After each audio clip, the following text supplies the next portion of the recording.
Christmas എങ്ങനെ Xmas ആയി? ക്രിസ്മസിനെ എന്തുകൊണ്ടാണ് എക്സ്മസ് എന്ന് വിളിക്കുന്നത്? കൂട്ടുകാർക്കറിയാമോ?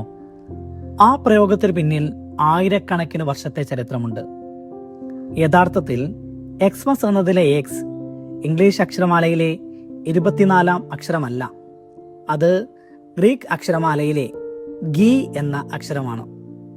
ഗ്രീക്ക് ഭാഷയിൽ ക്രിസ്തു എന്നെഴുതുന്നത് ക്രിസ്റ്റോസ് എന്നാണ്.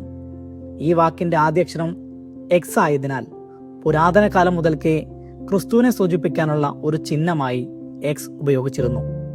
മുമ്പ് പുസ്തകങ്ങൾ കൈകൊണ്ട് എഴുതിയിരുന്ന കാലത്ത് സ്ഥലം ലാഭിക്കുന്നതിനും സമയം ലാഭിക്കുന്നതിനുമായി വാക്കുകൾ ചുരുക്കി എഴുതുന്ന രീതി ഉണ്ടായിരുന്നു.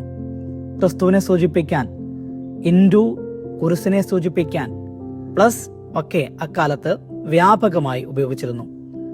15-ാം നൂറ്റാണ്ട് മുതൽ ഇംഗ്ലീഷിൽ എക്സ്മസ് എന്ന പ്രയോഗം ഔദ്യോഗികമായി രേഖപ്പെടുത്തിയിട്ടുണ്ട്.